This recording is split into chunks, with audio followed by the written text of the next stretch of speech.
오늘 말씀은 구약 성경 인물 편 네 번째 인물입니다. 욥에 대해서 우리가 말씀을 좀 나누려고 합니다. 고난과 시련의 종 욥, 이렇게 우리가 욥에 대해서 이야기할 수 있습니다. 모든 사람들은 삶의 고난과 시련을 겪으며 살아가게 되어 있습니다. 욥은 자신의 삶에 갑작스럽게 찾아온 이 고난과 시련으로 인하여 삶의 고통을 겪게 됩니다. 욥은 고난과 시련을 통해서 자신의 신앙이 더 깊어지게 된 것이죠. 그러므로 오늘 우리에게도 예고치 않게 고난과 시련을 겪을 수 있다는 사실을 우리가 항상 마음에 새기고 살아야 할 줄로 믿습니다. 그리고 이 고난과 시련이 내게 닥쳐올 때 내가 이것을 어떻게 극복해 갈 수 있을까 라는 문제도 우리가 한번 오늘 이 욥기를 통해서 욥을 통해서 우리가 깊이 생각을 해야 할 줄로 생각되어집니다. 욥의 이름은 정을 가진 자, 회개한 자 또는 울부짖는 자라는 의미를 갖고 있습니다. 사람은 그 이름대로 되어 있죠. 그래서 욥은 회개한 자, 울부짖는 자, 그의 삶을 이야기하기도 하죠. 욥이 살았던 그 시대는 족장 시대로 알려져 있습니다. 약 BC 2000년경으로 추정이 되는데 이 욥은 아브라함과 동시대의 인물로 추정이 되고 동방 우수 땅에 거주한 것으로 추정을 하고 있습니다. 그 욥이 생존 시대에 관해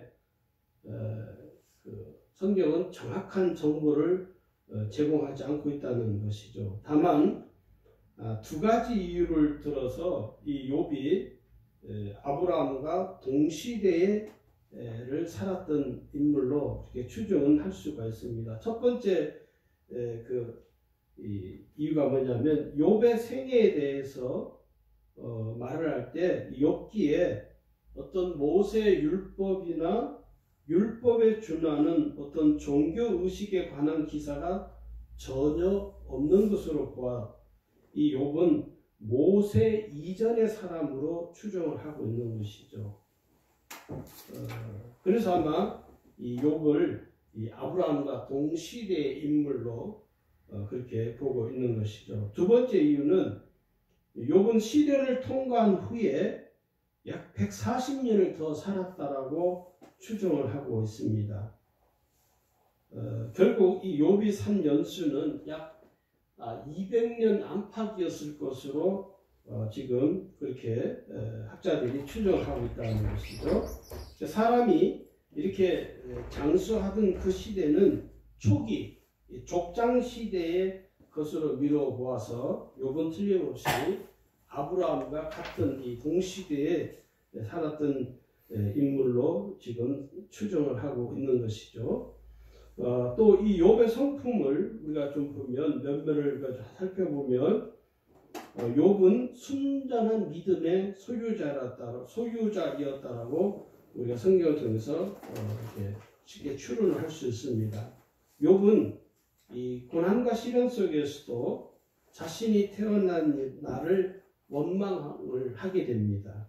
나중에 뒤에서도 말씀드리겠지만 내가 왜 태어났나, 자기 자신이 태어난 것에 대해서 매우 원망을 하죠. 그러나 결코 하나님을 원망하거나 하나님께 불신앙적인 말은 하지는 않습니다. 그래서 하나님을 온전히 믿고 의지하는 신앙은 잃어버리지 않았다는 사실을 우리가 주목해 볼 필요가 있다는 것이죠. 그래서 이 하나님을 불신앙적인 태도나 직접적인 언어를 사용해서 원망하지 않았다는 것은 이 욥은 믿음에 있어서 매우 순전한 사람이었다라고 우리가 이해할 수 있습니다. 그리고 이 욥은 인내심이 아주 강한 사람입니다. 이 아내와 세 친구들에게 버림을 받고 질책을 당하면서도 끝까지 자기의 믿음의 순전함과 그 자제력을 잃지 않았다는 것이죠. 다시 말해서 이성을 잃지 않았다는 것입니다. 우리는 누군가가 나에게 이 모욕을 하고 나를 불쾌하게 만들면 우리는 어떤 일어나죠? 우리의 마음의 평정심이 깨어져 버리죠. 그리고 그 사실에 대해서 분노하고 매우 이 공격적인 성향으로 바뀌는데 이 욥은 그렇지 않았다는 것입니다. 아주 인내심이 강한 그런 성품의 사람이었다라고 우리가 쉽게 이해할 수 있는 것이죠. 그리고 이 욥은 매우 겸손한 성품을 가진 사람입니다. 하나님의 말씀을 듣고 자기 자신의 어리석음과 이 죄를 깨달은 즉시 욥은 회개한 것으로 보아 매우 겸손한 성품을 가진 사람이었을 것으로 알 수 있습니다. 이 겸손함이라는 건요, 자기의 어리석음과 자기의 죄를 깨닫는 사람이죠.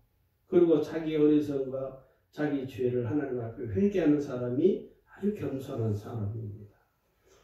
그리고 이 욥은 관용을 베푸는 성품의 사람이었다. 그렇게 이해할 수 있습니다. 자신을 향하여 질타하고 자기를 아주 코너로 몰았던, 자기를 아주 공격해오는 그 친구들에게 그 친구들이 사과를 하니까 그들의 사과를 다시 받아들이고 그들을 위해서 다시 기도까지 드린 것으로 보아서 이 욥은 성품이 아주 관용이 많은, 사람들에게 많이 선의를 베푸는, 호의를 베푸는 그러한 성품의 사람이었다. 그래서 이 욥의 성품, 인내심이 강하고 성품이 겸손하고 관용을 베푸는 성품이고 믿음에 있어서 순전한 성품을 가진 사람들의 특징은 그 사람의 주변에는 적이 없습니다. 우리가 살다 보면 내 삶의 주위에 나도 모르게 나를 공격해오는 적들이 많이 형성이 되어지는 경우가 있습니다. 그건요, 그 사람들의 문제도 있겠지만 사실은 제일 첫 번째는 나의 성품에서 오는 문제가 더 크다는 것을 우리가 인지를 해야 합니다. 이 고난을 당하기 이전의 욥의 삶을 돌아보면 성경은 그 욥을 뭐라고 평가하느냐면 욥기 1장 1절에서 하나님을 경외하는 자였다라고 성경은 평가를 하고 있습니다. 거기 욥기 1장 1절에 보면 우스 땅에 욥이라 불리는 사람이 있었는데 그 사람은 온전하고 정직하여 하나님을 경외하며 악에서 떠난 자더라. 그렇게 욥기 1장 1절에 고난받기 이전에 이 욥의 삶에 대해서 한 줄로 한 구절로 아주 귀하게 요약을 하고 있죠. 그 사람은 어떤 사람이라고요? 온전하고 정직하고 하나님을 경외하는 악에서 떠난 사람이었다. 아주 신실한 신앙을 가진 사람임을 알 수 있죠. 그리고 그의 삶도 매우 정직한 신실한 삶을 살았던 인물이라는 것을 우리가 쉽게 알 수 있습니다. 그리고 욥은 10명의 자녀가 있습니다. 욥에게는 10명의 자녀가 있는데 아들이 7명이고 딸이 3명이죠. 그리고 욥은 매우 그 시대에 부유한 삶을 살았던 인물입니다. 소유에 있어서도 매우 부유하였고 그리고 동방 사람들 중에서 가장 훌륭한 자로 알려져 있습니다. 3절에 보면 그의 소유물은 양이 7,000마리요 낙타가 3,000마리요 소가 500혈이요 암나귀가 500마리이며 종도 많이 있었으니 이 사람은 동방육의 가장 훌륭한 자라. 쉽게 요즘 말로 말하면 갑부였다는 것입니다. 어마어마한 부를 축적하고 있었던 인물이라는 것을 말하고 있는 것이죠. 욥이 이제 첫 번째 당하는 이 고난과 시련은 하나님께서 허락하신 고난과 시련입니다. 욥기 1장 6절에서 12절에 나오는데 약 BC 2000년경에 욥이 첫 번째 시련을 당하게 됩니다. 거기 보면 욥이 시련을 당하기 전에 그 아들들이 자기 생일에 각각 자기 집에서 잔치를 베풀고 그의 누이 3명도 청하에 함께 먹고 마셨다. 그렇게 기록이 됐어요. 그 5절에 보면요. 1장 5절에 보면 그들이 차례대로 잔치를 끝내면 욥이 그들을 불러다가 성결하게 하되 아침에 일어나서 그들의 명수대로 번제를 드렸으니 이는 욥이 말하기를 혹시 내 아들들이 죄를 범하여 마음으로 하나님을 욕되게 하였을까 함이라. 욥의 행위가 항상 이러하였더라. 그 자식들에게 신앙을 하나님을 섬기는 그 신앙심을 교육하는 것이죠. 그것이 아들들을 위한 교육뿐만 아니라 그 집안 전체에 흐르는 영적인 삶을 살았던 인물이라는 사실을 우리가 이해할 수가 있습니다. 그러니까 여기 6절 7절에 보면 하루는 하나님의 아들들이 와서 여호와 앞에 섰고 사탄도 그들 가운데 온지라 이렇게 기록이 되어 있죠. 거기에서 이제 이 사탄이 하나님께서 사탄에게 이야기하죠. 야, 내 종 욥을 너가 주의하여 보았느냐? 그는 온전하고 정직하여 하나님을 경외하고 악에서 떠난 자다. 이 사람은 세상에서는 찾아볼 수 없는 그런 인물이다 라고 하나님이 사탄에게 말하죠. 사탄이 뭐라고 합니까? 9절에 보면요. 여호와께 대답하여 이르되 욥이 어찌 까닭없이 하나님을 경외할 수 있겠습니까? 그 이야기죠. 하나님이 그렇게 복을 주시는데 어떻게 하나님을 경외할 수 안 할 수 있겠습니까? 의도의 어떤 이 사단이 꾀입을 하는 것이죠. 하나님 명분 없이 어떻게 이 욥이 하나님을 잘 섬길 수 있겠습니까? 명분 있지 않겠습니까? 라고 이 사단이 아주 교묘하게 그걸 하죠. 그러면서 뭐라고 하냐면 여기 보면 10절 11절에 보면요. 주께서 그와 그의 집과 그의 모든 소유물을 울타리로 두르심 때문이 아니니까 주께서 그의 손으로 하는 바를 복되게 하사 그의 소유물이 땅에 넘치게 하셨음이니이다. 이제 주의 손을 펴서 그의 모든 소유물을 치소서. 그리하시면 틀림없이 주를 향하여 욕하지 않겠나이까. 이게 쉽게 말하면 하나님께서 그의 손을 펴서 그의 모든 소유물을 다 빼앗아 버리면 틀림없이 하나님을 향하여 욕하지 않겠습니까? 하나님을 없이 여기지 않겠습니까? 그 이야기죠. 쉽게 말하면 이 사탄은 이 욥이 그렇게 하나님을 경외하게 된 것은 하나님이 복을 주셔서 그래서 그 복 주시고가 회수해버리면 하나님을 경외하지 않는 그 신앙이 나타나지 않겠느냐 그 이야기죠. 그러니까 하나님께서 12절에 보면 여호와께서 사탄이 있을 때 내가 그의 소유물을 다 내 손에 맡기노라. 다만 그의 몸에는 내 손을 대지 말지니라. 하나님이 허락을 하시는 거죠. 이 사탄이 욥을 시험하도록 하나님께서 허락을 하시는 것입니다. 그래서 이 욥의 소유와 자녀에 대한 시험이 이제 시작이 되는 장면이 13절에서 19절에 기록이 되어 있습니다. 여러분, 욥은 당대의 가장 부유한 자였습니다. 그는 소유에 있어서 부족함이 없는 아무런 모자람이 없는 사람이죠. 너무 풍부한 것이죠. 그런데 그만 예기치 않은 불행한 일들이 연속적으로 일어나는 것이죠. 13절, 욥기 1장 13절이면요. 하루는 욥의 자녀들이 그 맏아들의 집에서 음식을 먹으며 포도주를 마실 때, 여기서 14절 15절부터 이제 그 아들들이 죽는 장면들이 쭉 소개가 됩니다. 사환이 욥에게 와서 말을 하죠. 소는 밭을 가고 나귀는 그 곁에서 풀을 먹는데 스바 사람이 갑자기 이르러 그것들을 빼앗고 칼로 종들을 죽였습니다. 나만 홀로 피하여 주인께 내게 아뢰러 왔습니다. 너무 다급한 거지 실제로. 그러면서 16절에 가면요. 그가 아직 말하는 동안 또 한 사람이 와서 아뢰되 하나님의 불이 하늘에 떨어져 양과 종들을 살라버렸나이다. 나만 홀로 피하여 주인께 아뢰러 왔습니다. 그런데 또 한 사람이 또 와서 또 종이 말해요. 갈대아 사람이 새 무리를 쥐어 갑자기 낙타에게 달려들어 그것을 빼앗으며 칼로 종들을 죽였네. 나만 홀로 피하여 주인께 갔습니다. 이게 연속적으로 이게 뭐 한 1년 뒤에 일어나는 것이 아니라 한날에 연속적으로 이 불행한 일을 당하게 되는 것이죠. 18절도 보면요. 그가 아직 말하는 동안에 또 한 사람이 와서 아뢰되 주인의 자녀들이 그들의 마다들의 집에 음식을 먹고 포도주를 마시는데 거친들에서 큰 바람이 와서 진 내 모퉁이를 치매 그 청년들 위에 무너지면 그들이 죽었나이다. 모든 소유가 다 몰살당하고 그 자식 아들이 죽게 돼버린 것이죠. 그래서 사람이요 이렇게 연속적으로 예기치 않은 어떤 불행한 일을 겪게 되면요 사람이 멘탈이 무너지죠. 멘붕이 되는 것이죠.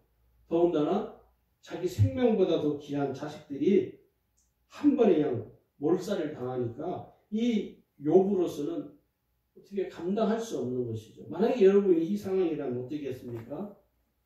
아마 그냥 절도해버리는 거죠. 그냥 주저앉아버리는 것이죠. 욥의 이 불행이 연속적으로 일어난 사실에 대해서 그런데 여러분 중요한 것은 뭐냐면 하나님을 원망하지 않는다는 사실입니다. 이게 우리와 다른 점이죠.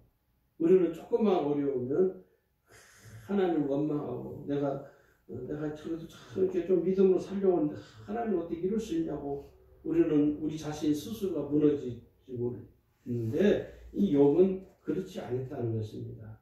1장 20절, 21절, 22절에 보면 욥이 일어나서 자기의 겉옷을 찢죠. 겉옷을 찢고 머리털을 밀고 땅에 엎드려 뭐합니까? 예배하며 이르되 내가 모태에서 알몸으로 나와서 언즉 또한 알몸이 그리로 돌아가 올지라 주시니도 여호와시요 거두시니도 여호와시니 여호와의 이름이 찬송을 받을지니이다.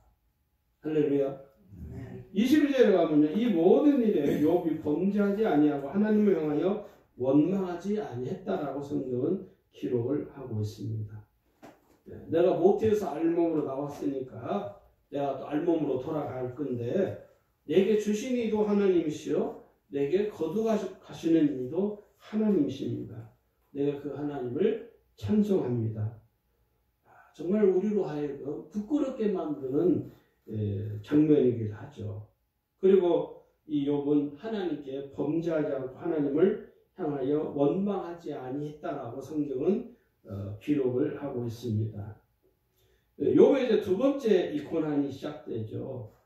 욥기 2장 3절을 보시면 이 욥이 신앙이 얼마나 좋은 사람인가를 얼마나 신실한 신앙을 가진 사람인가를 하나님은 기억하고 계시다는 사실 우리가 주목을 해야 합니다. 거기 3절을 보시면 여호와께서 사탄에게 이르시되 내가 내 종 욥을 주의하여 보았느냐 그와 같이 온전하고 정직하여 하나님을 경외하며 악에서 떠난 자가 세상에 없느니라. 내가 나를 충동하여 까닭없이 그를 치게 하였어도 그가 여전히 자기의 온전함을 굳게 지켰느니라. 그렇게 말씀하죠. 그러니까 욥의 소유물을 빼앗고 그 아들들을 죽였지만 몰살을 당했지만 욥은 그의 믿음이 흔들리지 않았다는 것이죠. 하나님이 그 부분을 지금 말씀하는 거예요. 그와 같이 온전하고 정직하여 하나님을 경외하고 악에서 떠난 자가 세상에 없느니라. 네가 나를 충동하여 까닭없이 그를 치게 했어도 그가 여전히 자기의 온전함을 굳게 지켰다. 그의 신앙을 지켰다는 이야기죠. 그러니까 이 악한 사대에 하나님께 또 욥을 험담하죠. 2장 4절 5절에 가서 사탄이 여호와께 대답하되 가죽으로 가죽을 바꾸오니 사람이 그의 모든 소유물로 자기의 생명을 바꾸올지라. 이제 주의 손을 펴서 그의 뼈와 살을 치소 그리하시면 틀림없이 주를 욕하지 않겠나이까. 욥의 육신을 이제 치는 것을 말하는 것이죠. 이 욥의 두 번째 고난과 시련 속에서도 하나님께서는 욥의 생명은 해할 수 없다는 사실을 분명하게 못을 받고 있다는 것입니다. 강조하고 있는 것이죠. 그래서 하나님 욥의 생명은 건드릴 수 없다는 사실을 우리가 주목해 봐야 될 이유는 욥이 삶 속에 당하는 이 혹독한 고난과 시련 속에서도 그 고난과 시련조차도 하나님의 주권하에 있다는 사실을 우리가 깨달아야 합니다. 할렐루야. 하나님께서 욥의 생명을 건드릴 수 없다는 것이죠. 욥이 고난과 시련을 당하는 형편에 놓여 있을지라도 그 욥의 생명을 주관하시고 지키시는 일, 그리고 그 고난과 시련을 하나님께서 섭리하고 계신다는 사실을 우리가 꼭 봐야 합니다. 우리는 어떤 어려움과 시련을 당하면 하나님이 내 삶 속에서 역사하지 않는 것처럼 여기잖아요. 내가 조금 말할 수 없는 내 삶의 어려움이 찾아오면 마치 하나님이 없는 것처럼 우리는 생각하고 판단하고 말을 해버리죠. 그러나 우리가 알아야 될 것은 그럼에도 불구하고 하나님이 여전히 내 삶 속에서 깊이 개입하시고 주관하시고 섭리해 가고 계신다는 이 사실 우리가 기억을 해야 됩니다. 이 욥의 두 번째 고난과 시련은 뭐냐면 극심한 병이 걸리게 됩니다. 그 질병이 얼마나 극심한지, 그 고통이 얼마나 극악한지 질그러서 조각을 깨어다가 그 목을 긁을 정도의 고통이었다는 것입니다. 몸이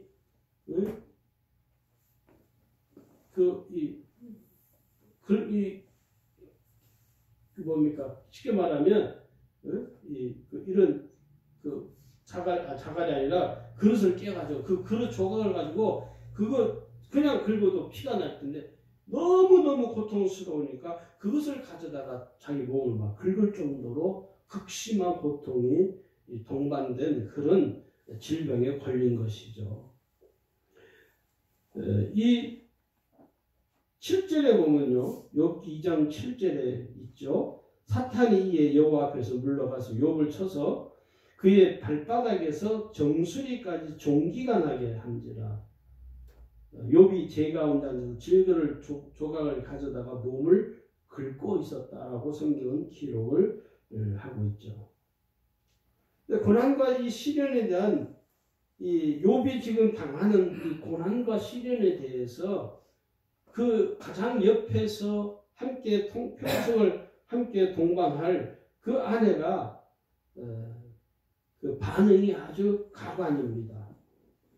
그 아내의 엇갈린 반응과 또 그 욥의 태도를 보면 욥이 얼마나 하나님 앞에 신실한 신앙을 가진 사람이었나 알 수가 있죠. 그 아내가 이렇게 저주합니다. 9절에 보시면 그의 아내가 그에게 이르되 당신이 그래도 자기의 온전함을 굳게 지키느냐? 하나님을 욕하고 죽으라. 뭐하라고요? 하나님을 욕하고 죽으라는 거예요. 정말 있을 수 없는 일이죠. 근데 이런 일이 있을 수 있습니다. 요즘 시대에도. 욥의 아내가 악한 말을 퍼붓지만 욥은 입술로 어떻게 해요? 하나님께 범죄하지 않았다는 사실입니다. 10절에 보면요, 욥이 이렇게 말합니다. 그대의 말이 한 어리석은 여자의 말 같도다. 우리가 하나님께 복을 받았은즉 하도 받지 아니하겠느냐 하고 이 모든 일에 욥이 입술로 범죄하지 아니하더라. 이렇게 성경은 말씀을 하고 있습니다. 욥의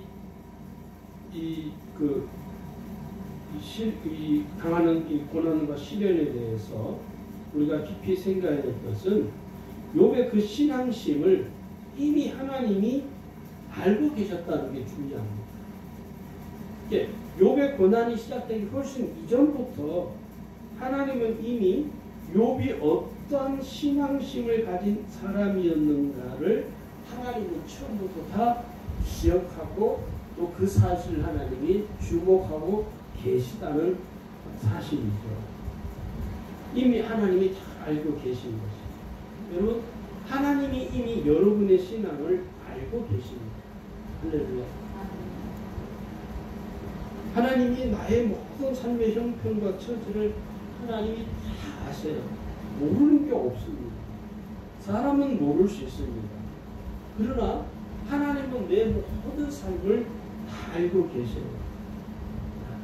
그래 여러분, 우리가 당하는 고난과 시련도 너무 그렇게 우려할 필요가 없다는 사실입니다. 왜? 하나님이 다 알고 계시다는 것입니다.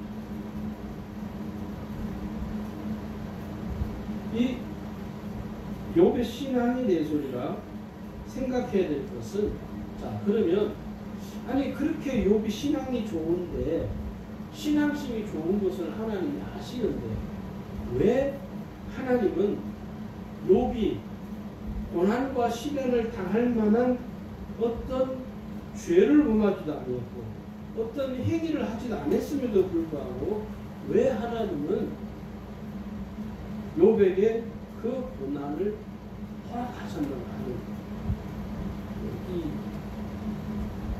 그것을 우리가 잘 발견을 해요. 그래서 오늘 말씀 사실 제가 욥기서를 오늘 다 다룰 수가 없습니다. 욥에 대해서. 그래서 오늘은 반절만, 다음 주에 또 마지막 부분을 다루려고 합니다. 그래서 오늘 이 시간에 우리가 한번 생각해야 될 것은 욥이 왜 고난을 당해야 되느냐 하는 것입니다. 여러분 욥기서를 읽다 보면 그런 궁금증을 가져본 적이 없으십니까? 성경을 잘 보시면 여기 2장 3절에도 그랬고요. 1장 1절에서도 욥기 1장 1절이 저는 이 욥기서의 전체 키워드라고 저는 생각이 되었습니다. 욥기 1장 1절을 다시 보시면 우스 땅에 욥이라 불리는 사람이 있었는데 그 사람은 온전하고 정직하여 하나님을 경외하며 악에서 떠난 자더라. 그렇게 기록을 합니다. 그러니까 이 한 절만 보더라도 욥이 실제로 고난을 받을 어떤 원인 제공을 하지 않았다는 것을 우리가 이해할 수가 있는 것입니다. 그럼에도 불구하고 하나님은 욥에게 고난과 시련을 내리시죠. 욥이 자초한 일이 아닙니다. 우리가 어떤 때는요, 내가 고난과 시련을 당하는 것이 내가 어떤 원인을 제공하지 않았음에도 불구하고 내가 어려움을 당할 때가 반드시 있습니다. 그때는 우리는 욥을 한번 생각합니다. 그래서 사람들이요, 이 고난과 시련을 당하는 사람들에게 우리가 욥에 대한 스토리를 이야기를 해줘요. 욥의 그 신앙에 대해서, 그가 가지고 있는 그 신앙의 히스토리에 대해서 우리가 이야기를 합니다. 그리고 권면을 하죠. 근데 대부분 성도들이, 아이 목사님, 욥은 욥이고 나는 나고 어찌 욥과 나를 같이 비교할 수 있습니까? 라고 받아들이지를 않습니다. 어떤 맥락에서 보면 욥이 당하는 시련과 내가 당하는 시련이 전혀 다를 수 있습니다. 그러나 그 근원은 유사하다는 것입니다. 그러니 여러분, 오늘 하나님께서 이 욥에게 내리시는 이 고난과 시련이 결코 나의 삶과 다르지 않다는 사실을 우리가 인지를 해야 됩니다. 할렐루야.